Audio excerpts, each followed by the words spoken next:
Seperti yang saya sudah sampaikan kepada kita semua, saudara-saudara, luar biasa apa yang Bapak sudah jadikan. Kita mulai mengadakan kebaktian umum pada hari Sabtu, hari yang ke-7. Karena Yesus bangkit pada hari pertama minggu itu, hari Minggu. Saudara, hari yang ke-7 adalah hari Sabtu, hari Sabat.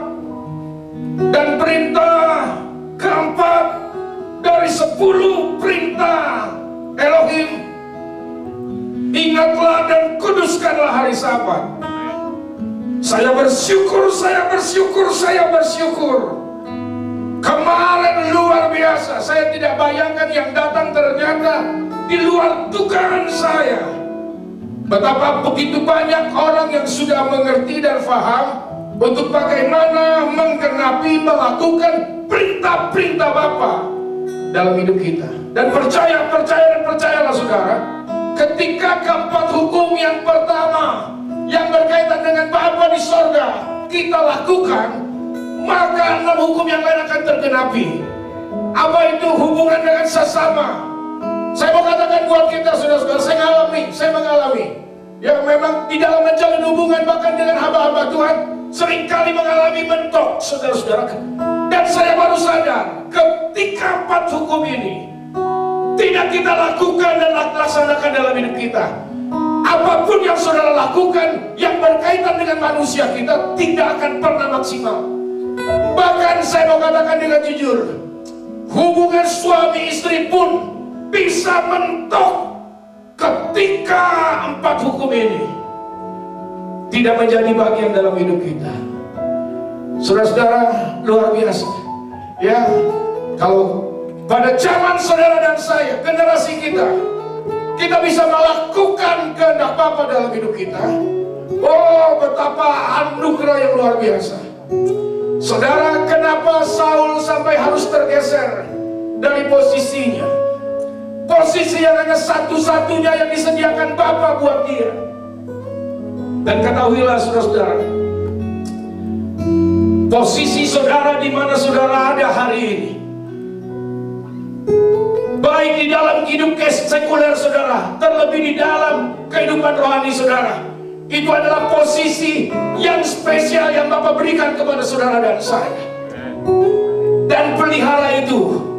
Karena saya mau katakan buat kita, kenapa sampai Raja Saul harus tergeser, saudara-saudara. Banyak orang berkata, karena dia tidak taat, dia melakukan sesuatu yang bukan menjadi bagiannya. Saya mau katakan itu bukan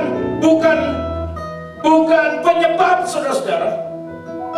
Itu bahkan akibat. Itu konsekuensi dan puncaknya dia harus tergeser. Tergeser bisa dalam banyak hal, saudara-saudara. Ya, selesai dalam kehidupan ini, selesai dalam tugas dan sebagainya, tergeser. Saudara, kalau saudara dan saya kita mau tahu kenapa Saul sampai harus tergeser, saudara harus lihat penggantinya. Siapa dia? Daud. Dan firman Tuhan berkata, Daud adalah orang yang melakukan kehendak Bapa pada zamannya.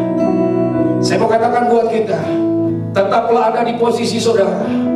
Jangan pernah beralih, jangan pernah bergeser. Karena ada begitu banyak orang di luar sana yang ingin duduk di posisi di mana saudara dan saya kita berada hari-hari ini.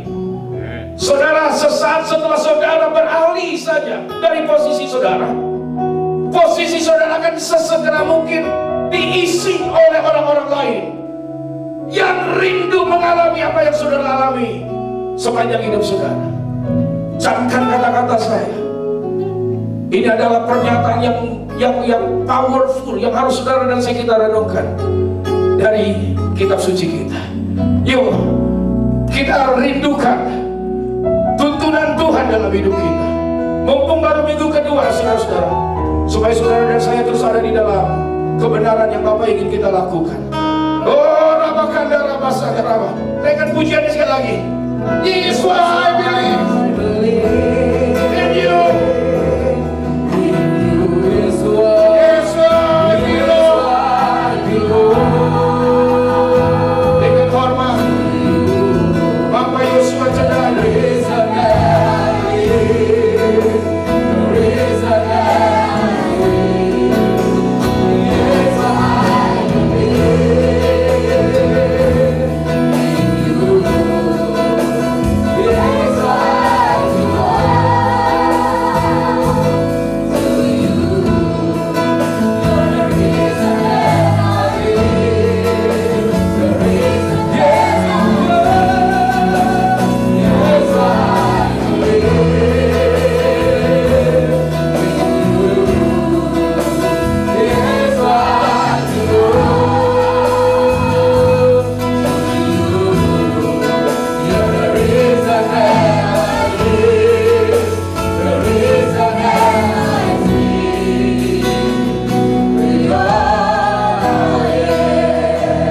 atas puji-pujian dan penyembahan kami.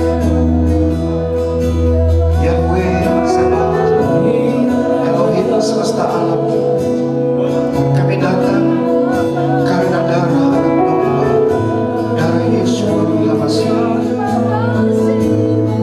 Kami tahu hidup kami berarti, hidup kami berharga, bukan karena sesuatu yang ada pada diri kami sendiri, tetapi hanya karena anugerah-Mu Tuhan.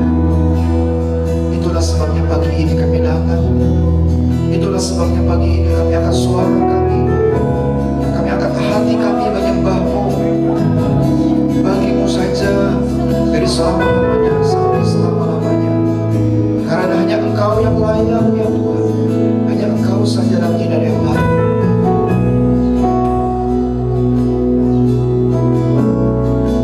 Kami perlu Engkau lebih dari segala-galanya. Kami lapar, kami haus akan Engkau. Lawat kami, jamah kami. Jangan lawatkan seorang pun Tuhan. Setiap kami, sungguh kami perlu Engkau Bapa. Roh Kudus, ini kami, baharui kami sekali lagi, dan baharui kami terus ya Tuhan. Layakkan dan urapi hamba-Mu ini, urapi kami semua dengan kebenaran-Mu sendiri Tuhan. Terima kasih Bapa, terima kasih. Dalam nama-Mu Tuhan kami Yesus Sang Mesias, kami mengucap syukur, kami sambut firman-Mu Tuhan. Haleluya. Katakan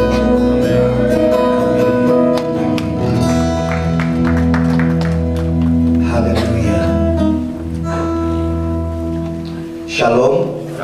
Puji Tuhan, Tuhan baik. Amin. Melampaui yang dapat kita pikirkan atau kita duga. Tuhan baik lebih dari segala-galanya. Barangkali belum terlambat saya ucapkan selamat tahun baru. Di tahun yang baru ini biarlah semuanya menjadi baru. Semuanya tentu dalam arti yang benar, dalam arti yang baik ya. Haleluya. Bapa Surgawi baik. Pagi ini saya rindu untuk bagikan firman Tuhan dari satu bagian dalam Alkitab, satu bagian yang sudah sangat kita akrab barangkali, Yohanes pasal 15.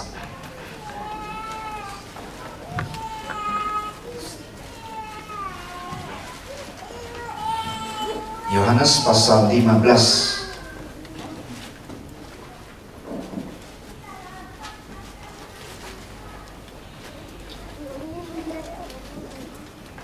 Ayat pertama sampai ayat yang ke-8. Saya baca dalam versi perjanjian baru, terjemahan baru. Yohanes pasal 15 ayat 1 sampai 8 begini bunyinya. Akulah pokok anggur yang benar dan Bapakkulah pengusahanya. Setiap ranting padaku yang tidak berbuah dipotongnya, dan setiap ranting yang berbuah dibersihkannya, supaya ia lebih banyak berbuah. Kamu memang sudah bersih karena firman yang telah kukatakan kepadamu. Tinggallah di dalam aku dan aku di dalam kamu. Sama seperti ranting tidak dapat berbuah dari dirinya sendiri kalau ia tidak tinggal pada pokok anggur, demikian juga kamu tidak berbuah jikalau kamu tidak tinggal di dalam aku. Akulah pokok anggur dan kamulah ranting-rantingnya. Barang siapa tinggal di dalam aku dan aku di dalam dia, ia berbuah banyak. Sebab di luar aku kamu tidak dapat berbuat apa-apa. Barang siapa tidak tinggal di dalam aku, ia dibuang keluar seperti ranting lalu menjadi kering, kemudian dikumpulkan orang dan dicampakkan ke dalam api lalu dibakar. Jikalau kamu tinggal di dalam aku dan firmanku tinggal di dalam kamu, mintalah apa saja yang kamu kehendaki, maka kamu akan menerimanya. Dalam hal inilah Bapakku dipermuliakan, yaitu jika kamu berbuah banyak, dan dengan demikian kamu adalah murid-muridku. Puji Tuhan. Saudara, cerita ini atau perumpamaan ini bukan sekedar firman untuk sekolah minggu. kita seringkali tanpa sadar suka mengkotak-kotakan isi firman Tuhan, yang ini orang dewasa, ini anak kecil gitu ya. Nah ini sebenarnya sama sekali bukan khotbah untuk sekolah minggu semata-mata, saudara-saudara. Dan kita tahu sebenarnya Tuhan Yesus ketika ucapkan perumpamaan ini diucapkan kepada para murid yang dewasa, saudara-saudara. Nah ada beberapa hal yang saya ingin ajak kita renungan kembali dari bagian ini pada pagi ini. Pertama, di ayat 1 dibilang begini, Yesus berkata, akulah pokok anggur yang benar. Maksudnya apa? Ini kebenaran pertama yang saya rindu ajak kita renungkan pagi ini. Akulah pokok anggur yang benar. Ada banyak pengulasan tentang pokok anggur, tapi salah satu yang paling umum dalam tradisi orang Yahudi adalah pohon anggur itu bicara tentang kehidupan, saudara-saudara. Jadi ketika Yesus berkata, akulah pokok anggur yang benar, artinya dia mau berkata, hanya di dalam aku ada kehidupan yang sejati. Di luar aku tidak ada kehidupan. I am the true life. Ketika dia berkata, I am the true vine, akulah pokok anggur yang benar, dia berkata, akulah hidup yang sesungguhnya. Tahun 2016 ini harus kita jalani dengan sungguh-sungguh melekat pada Yesus. Amin. Karena hanya di dalam dia ada kehidupan, saudara-saudara. Tidak ada kehidupan di luar Tuhan. Hanya di dalam dia ada kehidupan yang sejati. Semua bentuk kehidupan yang ditawarkan oleh dunia di luar Yesus itu palsu, saudara-saudara. Itu semu. Semua pencapaian yang dapat kita peroleh, semua kehebatan yang dapat kita buat, semua keberhasilan yang dapat kita lakukan, tetapi kalau di luar Tuhan itu nol. Hanya di dalam Yesus ada kehidupan. Hanya di dalam dia ada kehidupan yang sejati. Cinta kita kepada Tuhan, cinta kita pada Yesus Sang Mesias harus tumbuh terus setiap hari, saudara-saudara. Dalam kitab 1 Yohanes, ya, Rasul Yohanes mengatakan dengan jelas, biarlah kasih akan Bapa itu tetap ada pada kita. Jangan sampai sebaliknya cinta kepada dunia yang ada. Karena kalau cinta kepada dunia yang mulai tumbuh, atau apalagi sampai kita terus biarkan bertumbuh dalam hidup kita, maka kasih akan Bapa akan rusak dan tidak mustahil menjadi hilang sama sekali. Padahal dunia dengan segala isinya, kata firman Tuhan, itu sedang meluncur menuju kebinasaan. Tetapi orang-orang yang melakukan kehendak Bapa tetap untuk selama-lamanya. Amin. Saudara, penting bagi kita untuk sadari hal yang pertama ini, bahwa hanya di dalam Yesus, hanya di dalam Tuhan ada kehidupan. Saya ingat, kalau nggak salah saya pernah kutip ini di waktu yang lalu, saya ulang lagi pagi ini. Waktu saya SMA, guru agama Kristen di sekolah kami mengajarkan satu kebenaran yang sampai hari ini nancep betul di hati saya. Dia berkata begini, anak-anak, apapun yang kalian capai, yang kalian peroleh, yang kalian bisa lakukan sehebat apapun di dunia ini, tetapi kalau di luar Tuhan, itu adalah nol besar, gak ada harga. Kamu juara kelas, nol, gak ada harga. Bapakmu jutawan, miliuner, nol, gak ada harga. Nanti kamu lulus sekolah sarjana, cum laude, nol. Ya. Semua yang berhasil kamu peroleh dalam hidup ini cuma nol besar di hadapan Tuhan, gak ada arti. Semakin banyak kamu peroleh kehebatan, semakin banyak kamu kumpulkan nol besar dalam hidupmu. Dan 1 nol dengan 10 nol, nilainya berapa? Tetap nol. Lalu apa yang membuat nol ini menjadi berarti, menjadi berharga? Kalau ada angka 1 di depannya, benar kan? 1 nol, dikasih angka 1 jadi 10. Dia nggak nol lagi, dia jadi 10 berubah. Ada 2 nol, 2 nol jadi berapa? 2 nol. 2 nol tetap nol, tapi 2 nol menjadi berarti kalau ada angka 1 di depannya. Maka dia bukan nol lagi, dia menjadi 100, saudara-saudara. Kalau kita punya 6 nol, wah saya punya 6 nol loh, berapa nilainya? Nol. Tapi 6 nol ini menjadi berarti kalau ada angka 1 di depannya. Maka nol itu bukan cuma nol lagi, tapi menjadi 1 juta, benar gak saudara-saudara? Ya. Maka sebanyak apapun pencapaian kita, itu semua cuma nol besar kalau tidak ada angka apa-apa di depannya. Tetapi ketika Yesus masuk dalam hidup kita, dia menjadi angka satu yang berdiri di depan. Maka semua yang kita miliki, semua yang kita capai baru menjadi berarti. Ya. Jadi benarlah ketika Tuhan berkata, akulah pokok anggur yang benar. Saya mau kita renungkan baik-baik. Saya berdoa ke Roh Kudus, ukir kata-kata ini di hati kita. Dialah kehidupan yang sejati. Cintai dia. Jangan pernah mau kehilangan dia dalam hidup kita. Jangan pernah mau bergeser. Jangan pernah mau keluar dari dia. Diulang-ulang di ayat-ayat di bawahnya. Yesus berkata, tinggal dalam aku, aku dalam kamu. Tinggal dalam aku, firmanku dalam kamu. Tinggal dalam aku dalam engkau, kata Tuhan. Supaya apa? Supaya kamu berbuah banyak. Nanti di bagian akhir kita mau bahas sedikit apa itu berbuah, kenapa kita mesti berbuah, ya. Tapi di bagian pertama ini, mari ingat, kita perlu melekat kepadanya, tinggal di dalam dia, cintai dia. Kita tidak akan sungguh-sungguh berhasrat untuk tinggal di dalam dia kalau kita tidak mengasihi dia. Kalau kita tidak sungguh-sungguh mengasihi dia, kita tidak akan mau dengan rela, dengan sepenuh hati tinggal di dalam dia. Kita tidak akan sungguh-sungguh merasa itu sesuatu yang penting. Tetapi ketika kita mengasihi dia dengan segenap, seperti firman Tuhan katakan, segenap kekuatan, segenap pikiran, segenap akal budi, segenap hidup, ya. Kalau kita mengasihi dia dengan segenap keberadaan kita, maka nggak usah disuruh-suruh lagi. Kita akan sangat berhasrat untuk melekat kepada dia, saudara-saudara. Akulah pokok anggur yang benar, kata Tuhan. Amin. Dialah pokok kita. Kitalah ranting-ranting. Jangan dibalik. Kita jadi pokok, dia jadi ranting. Ya. Tuhan melekatlah padaku. Ya. Saya ingat waktu kecil sekolah minggu ada lagu. Lagu bilang gini, saya ada, Tuhan pun ada, di mana saya, di situ dia. Wah, ini lagu kurang ajar, saudara-saudara. Memangnya Tuhan satpamnya kita, ya? Memang ada pengertian yang positif. Sebenarnya lagu itu mengajarkan bahwa Tuhan tuh hadir dalam hidup kita. Kemanapun kita pergi, dimanapun kita berada, siang, malam, pagi, sore, Tuhan ada dalam hidup kita, benar. Tapi itu bisa jadi melintir, ya. Kalau anak-anak ini anak-anak yang kurang berpikir panjang, anak-anak kecil ini adalah anak-anak yang naif, saudara-saudara. Lagunya saya ada, Tuhan pun ada. Wah, anak ini hidup semaunya. Tuhan pokoknya di mana aku berada, engkau harus berada.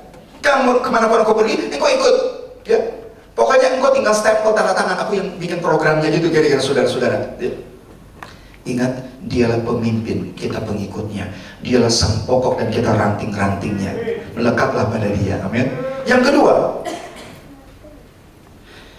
akulah pokok anggur yang benar dan Bapakkulah pengusahanya. Saudara, saya senang dengan terjemahan ini. Dalam bahasa Indonesia maksud saya, ada akhiran lah. Ya. Yesus berkata, akulah pokok anggur yang benar, Bapakkulah pengusahanya. Nah, akhiran lah itu beda dengan kata adalah.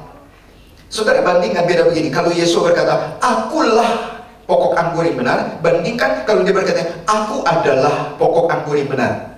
Ya, aku adalah pokok anggur yang benar dengan akulah pokok anggur yang benar. Beda kan? Beda jauh.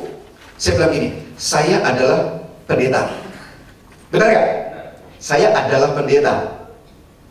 Tapi kalau sebenarnya saya adalah pendeta, beda gak? Beda. Kalau saya bilang saya adalah pendeta, oke, saya pendeta, tapi juga ada orang pendeta. Budi semua, banyak hamba-hamba Tuhan yang secara organisasi diberi gelar jabatan pendeta. Saya adalah pendeta, betul. Tapi orangnya juga banyak, di luar banyak pendeta. Tapi kalau saya berkata saya lah pendeta, artinya apa? Artinya saya mengatakan yang lain buat pendeta gitu kan, benar nggak? Ya. Pak Ahok bisa bilang begini, saya adalah gubernur, benar nggak? Tapi bisa nggak bilang saya lah gubernur? Oh, nggak bisa. Ada 33 gubernur lain di Indonesia, benar nggak? Ya, tapi Pak Jokowi boleh bilang saya lah presiden. Kenapa? Karena memang tidak ada presiden lain di negeri ini, Indonesia, benar nggak? Nah, jadi ketika Yesus berkata akulah pokok anggur yang benar, berarti nggak ada lain selain dia. Ketika dia berkata Bapakkulah pengusahanya, nggak ada yang selain dia, saudara-saudara. Ya, ingat baik-baik bahwa dia satu-satunya, hanya dia. Kita tidak boleh memberi tempat sedikit pun buat yang lain. Dialah satu-satunya yang layak, yang pantas, yang harus kita beri tempat dalam hidup kita. Bapakkulah pengusahanya. Nah, apa arti pengusaha? Businessman-nya, saudara-saudara ya. Nah, dalam pola pikir orang Yahudi, kata pengusaha di sini dalam terminologi yang Tuhan Yesus pakai itu ada minimal 3 pengertian. Yang pertama, kata pengusaha di sini itu punya pengertian dia adalah owner, pemilik. Ketika Yesus berkata, akulah pokok anggur yang benar dan Bapa itu adalah pengusahanya, berarti dia berkata Bapa itu ownernya, dia pemiliknya. Nah, sekarang kaitkan dengan hidup kita. Bapa adalah pemilik kita. Saudara-saudara, kita bukan milik kita lagi. Kita bukan milik kita sendiri. Kita milik Bapa. Bapa adalah pemilik kita yang sah. Kalau ada satu benda milik sah seseorang, lalu benda ini diambil oleh orang lain, namanya apa? Pencurian. Dan itu tidak dapat dibenarkan, itu kan dituntut secara hukum. Itu sangat sah untuk diperkarakan, saudara-saudara. Kita ini milik Bapa. Tidak boleh ada yang lain merebut kita dari tangan Bapa. Apalagi sampai kita sendiri memberikan diri kita kepada yang lain keluar dari Bapa, saudara-saudara. Jadi ketika Yesus berkata Bapa lah pengusahanya, dia bermaksud berkata kamu ini milik Bapa. Saudara, maka di sisi yang lain saya sangat bersyukur karena saya tahu sekarang hidup saya bukan tanpa pemilik. Kemarin hari Jumat pagi-pagi saya antar anak sekolah, baru keluar kira-kira 200 meter dari rumah, ada sekolah pesantren dekat situ ya. Di depan saya ada mobil besar, mobil MPV besar gitu ya, apa Fortuner, nggak besar, berhenti, saudara-saudara, turunin anak. Dia berhenti, lalu sesudah anaknya turun kasih salam ke orang tua, mobilnya jalan lagi. Waktu jalan lagi, rupanya ini sang ayah yang baru turunkan anaknya nggak lihat ada seorang anak kucing masih kecil ya. Anak kucing belum TK, belum sekolah, saudara-saudara, masih kecil banget. Itu lagi main, namanya kucing kecil nggak ngerti bahaya, main di kolong mobil, tergilas. Bukan ujung kakinya tapi tengah-tengah badannya. Saya di belakang melihat, aduh, pemandangan yang sangat mengerikan. Itu mobil dengan santainya, nggak tahu apa-apa, jalan belum. Ini kucing bukan teresok tapi terguling-guling. Itu jalan sambil melintir seperti salto. Dia melintir, dia lari melintir, kesakitan. Ini anak kucing kecil, mungkin umurnya baru berapa pekan, baru berapa 1-2 bulan, kecil sekali. Nyusok masuk ke kolong, ada pot-pot beton, pot-pot hiasan pinggir jalan itu, masuk, dia melintir. Foto saya begini, kucing siapa tuh? Terus tiba-tiba dia tanya saya, ya nggak ada yang punya lah, kucing liar. Kalau dia yang punya nggak akan dibiarkan ini kucing kecil berkeliaran. Kucing dewasa aja kalau dia punya nggak dibiarkan berkeliaran, nendang di rumah. Apalagi kucing kecil, kalau ada pemilik pasti dijaga. Mungkin lagi tidur di dalam keranjang ya, ada empuk-empuknya, ada bantalnya, ada semangkok makanan kucingnya. Kenapa kucing yang alami celaka? Karena nggak ada yang punya. Bapak Ibu Saudara, kita bukan kucing liar. Kita ada yang punya, Bapak pemiliknya. Ya, ada satu pribadi di sana yang mengawasi kita, memperhatikan kita, peduli kepada kita dan pelihara kita. Maaf, mungkin kata-kata sekasar, kita bukan anjing liar, kita bukan kucing liar. Kita adalah manusia, anak-anak Bapa Surgawi yang ada pemiliknya. Ketika Yesus berkata, Bapa itu pengusaha, Bapa itu adalah owner, dia pemilik. Hidup kita berarti, hidup kita berharga. Tidak ada seorang pun dari antara kita yang tidak berharga. Tidak ada satu pun di antara kita yang hidupnya sia-sia. Bapa punya rencana. Bapa itu, maaf ya, saya pakai istilah-istilah yang mungkin agak kasar. Bapa itu bukan orang kurang kerjaan yang bikin manusia cuma menemukan bumi tanpa tujuan. Tidak. Tetapi Bapa menciptakan kita satu persatu, ada rencana. Setiap pribadi kita ada rancangan Bapa dalam diri kita. Ada sesuatu yang Bapak pengen wujudkan, pengen genapi ya. ketika dia merancang itu program surgawi itu, betapa dia sangat menginginkan agar rencana ini terwujud pada satu hari kelak. Mungkin hari ini rencana Tuhan dalam hidup saudara belum terjadi, tapi nantikan, harinya pasti datang. Apa yang Bapa rencanakan dalam hidup saudara itu pasti digenapi. Karena Bapa adalah pemilik kita. Dan saya pikir setiap kita sudah merasakan ada proyek-proyek kecil yang sudah terwujud lebih dulu. Pasti hari-hari kemarin itu penuh dengan pengalaman-pengalaman pribadi dengan Tuhan. Pasti hari-hari kemarin ada hal-hal indah yang mungkin bagi orang lain kurang berharga, tapi bagi kita, karena kita tahu betul ini tangan Tuhan sedang bekerja, maka kita sangat merasakan betapa berharganya hal itu. Ya, ada hal-hal proyek-proyek jangka pendek yang sudah terjadi, tapi ada satu proyek besar yang masih akan Tuhan wujudkan dalam hidup kita.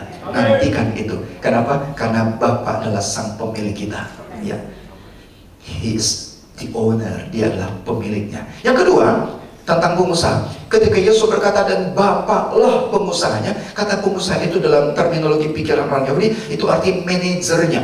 Itu perkebunan, itu ada manajernya. Ya, jadi kadang-kadang antara pemilik dengan manajer orang lain. Pemilik mah tinggal tunggu aja di rumah, ya, tinggal tunggu kapan panen, dia tinggal terima uang gitu kan, ya.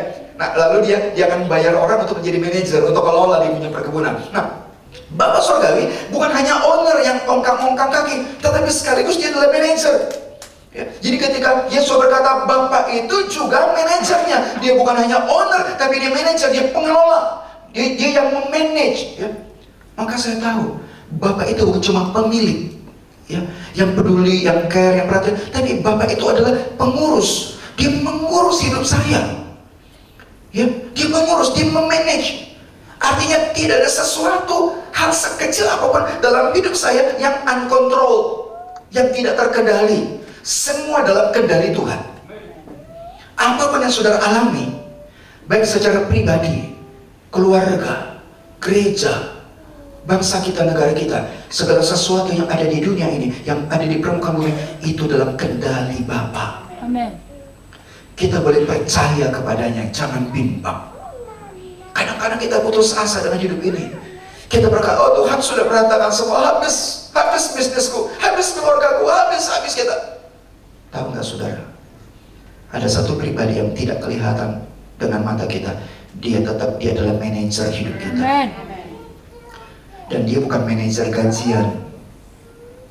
Ya, yang begitu dia merasa bosan, dia tinggalkan perusahaan itu, saudara-saudara. Dia bukan manajer gajian, karena dia manajer tapi sekaligus dia adalah owner, pemilik. Tidak ada owner resign, benar nggak saudara-saudara? Ya. Dia pemilik dan juga memanage hidup kita, ya. Dia mengelola hidup kita. Saya bersyukur, saya bilang terima kasih Bapak. Rupanya Engkau jauh lebih peduli dibandingkan aku peduli. Aku sangat peduli dengan hidupku. Aku berupaya untuk sungguh-sungguh, ya. Aku membangun keluargaku, aku membangun pelayananku, aku perhatikan makananku supaya sehat, perhatikan istirahatku. Kan banyak orang begitu kan, ayo makan yang teratur, istirahat yang benar, kasih olahraga yang baik, ya, supaya hidup kamu sehat, supaya ya bisa ngurus keluarga segala macam. Tapi saya kasih tahu ada satu pribadi yang jauh lebih peduli. Bapak lebih mengasihi kita dibandingkan kita mengasihi diri kita. Bapak lebih peduli kepada kita dibandingkan kita peduli pada diri kita sendiri, saudara-saudara. Dia lebih peduli karena dia lebih punya kepentingan dengan diri kita sebab dia pencipta kita. 2016 adalah satu tahun yang tersedia untuk kita, untuk membuktikan penyerahan kita, keyakinan kita, kepercayaan kita kepada Dia. Dia sungguh dapat dipercaya. Seringkali sesuatu berjalan bergulir tidak seperti kita duga. Seringkali sesuatu berjalan tidak seperti kita harapkan bahkan. Tapi tetap percaya pada Dia. Dia masih bekerja. Dia belum berhenti bekerja. Bapak adalah manajernya. Dan dia bukan manajer, maaf ya, manajer kampungan, manajer abal-abalan. Dia manajer lihai, saudara-saudara. Dia jagoan, ya, dia ahli. Kita sungguh dapat percaya kepadanya. Ada perusahaan-perusahaan besar yang semua orang tahu keberhasilan perusahaan itu adalah karena si A, si B, karena ada pribadi-pribadi hebat di dalamnya. Ya, direktur bagian apanya yang hebat, manajer bagian apa yang jago. Maka individu-individu yang hebat ini itu diincar oleh perusahaan-perusahaan lain.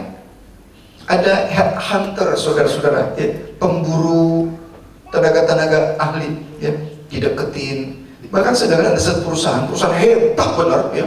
Dan kehebatan perusahaan ini karena si A ini otak dibalik kehebatan perusahaan itu. Lalu ada perusahaan lain yang ngincar si A, itu strateginya betul-betul bayar harga. Orang ini masukin orang untuk pura-pura melamar kerja di sini. Ngelamar dari jabatan rendah, terus setia, nanti karir bertahun-tahun. Sesudah tinggi, punya hubungan dekat dengan si A dibujuk pindah ke perusahaan itu, saudara-saudara. Untuk saya dengar betapa takutnya perusahaan B. Dikirim orang untuk, dia sabar nunggu waktu loh, saudara. Ya, ngelamar jadi pegawai rendahan, naik sampai di titik tinggi menjadi rekannya si A dibajak. Wah, saudara, kenapa? Karena si A ini dia manajer atau direktur yang hebat. Begitu juga klub-klub sepak bola kelas dunia, bener gak? Itu kan saling membaca pemain, bener gak, saudara-saudara? Ya, hebat toh. Nah, Bapak Surgawi itu manajer toh. Ya. Tapi nggak ada yang berani bajak dia. Kenapa? Karena nggak ada perusahaan lain yang setara untuk kualitas dia, saudara-saudara. Amin. Jadi kita aman, ya. Kita aman di dalam pengelolaan Bapak. Percayalah kepada dia. Dia mampu, dia maha mampu. Ya. Saya kurang suka mengatakan dia terlalu mampu. Karena kalau kata terlalu dalam bahasa Indonesia itu ada kelewatan. Ya. Jadi kelebihan Bapak itu nggak kelebihan, dia pas, dia sempurna, dia sangat mampu, dia maha mampu, saudara-saudara, ya. Dia sanggup menolong dan menjaga kita. Yang ketiga, kata pengusaha itu punya pengertian, dia adalah pekerja, dia workernya. Jadi Bapak itu bukan cuma owner, ya, yang tinggal tunggu hasil, tinggal tunggu dividen, tinggal tunggu panen, ya. Nanti itu kacung-kacung datang nyembah-nyembah bawa upeti, tuan ini kemarin kebunnya sekian kilo kami jual, ini hasilnya, Bapak kipas-kipas lalu ambil hasil, kasih sedikit komisi buat pekerja. Bukan. Tetapi sebagai owner, dia juga sebagai manajer, ya. Dia mikirin, dia kelola, dia dikembangkan program, dia berikhtiar, dia berupaya, ya. Dia hadapi kalau ada saingan sebagai dia manajernya. Tapi ketiga, dia juga sebagai worker, tenaga langsung yang turun ke kebun, belepotan, belok, ya, turun, becek-becek kehujanan, dia kerjain dengan tangannya sendiri, dia nggak nyuruh orang. Dia kerjain satu-satu, dia lihat tuh daunnya, rantingnya, ya, dia nengok ke kolomnya, ada ulat enggak, segala macam, ada hama, ya. Yang Yesus katakan yang tidak berbuat dipotong supaya nggak ganggu yang lain, dan yang sudah berbuat dibersihin, ya. Dia langsung, dia kerja langsung. Bapak adalah pekerjanya juga. He is the worker, he is the owner, he is the manager, and he is the worker. Dia yang kerja langsung. Wah, saya sampai di sini saya benar-benar bersyukur, benar-benar bersyukur. Kenapa? Karena saya tahu Bapak bekerja dalam hidup saya. Dia mengerjakan, dia menggarap hidup saya. Bapak tidak suruh orang lain untuk garap saya, tapi Bapak garap langsung. Amen. Kalau kita punya problem, lalu kita ditolong, dilayani oleh konselor yang hebat, ya, kita merasa, aduh Tuhan terima kasih, kau kirim hambamu, ya, konselor hebat untuk tangani saya, untuk layani saya. Senang ya? Karena ini konselor hebat, ya, konselor yang sangat jago di bidangnya. Aduh senang. Tapi tahu nggak, saudara, bukan cuma itu. Bapak bukan cuma kirim orang hebat untuk tangani kita, tapi dia langsung turun tangan menangani kita. Wah. Suatu hari istri saya sakit di perut, kita pikir ini perut apa, bisa mah, bisa usus, bisa kandungan, karena nggak jelas, kita kan orang awam. Pergi ke dokter internis, penyakit dalam, cek, scan USG, bersih bagus, nggak ada apa-apa, ya. Mah kali, ya nggak tahu juga. Lalu pilihan selanjutnya, coba pergi ke obskin, ya, ke kandungan. ada satu dokter kandungan yang memang menangani 2 kali kelahiran putri kami ya. Nah, ibu dokter ini baik orangnya, jadi kita datang ke sana. Memang nggak daftar dulu karena memang nggak pakai daftar di rumah sakit itu, tidak pakai tradisi daftar, jadi datang langsung, siapa datang langsung dulu dilayani. Kita datang, sudah daftar nih, di bagian pendaftaran nggak dikasih tahu apa-apa, sudah tunggu nomor roti bagi, kita masuk. Waktu masuk yang ternyata yang menangani bukan dokter itu ya, bukan ibu dokter itu, tapi dokter lain, dokter yang asistennya. Loh, dokter itu kemana? Lagi ini apa, nguji mahasiswa karena dokter senior ya, lagi nguji lah, jadi diwakilkan. Terus terang kita kecewa saudara-saudara, karena dokter baru ya, dokter umum yang lagi ngambil spesialisasi apa kandungan gitu ya, lagi baru ngambil spesialis, belum ya, belum pengalaman dan belum mantap lah kira-kira di perasaan kami gitu. Ketika ngobrol konsultasi, ini dokter dia nyerocos, dia yang keluar itu textbook saudara-saudara ya, dia kasih tahu ini gini pakai istilah dokter yang ini sasi yang kita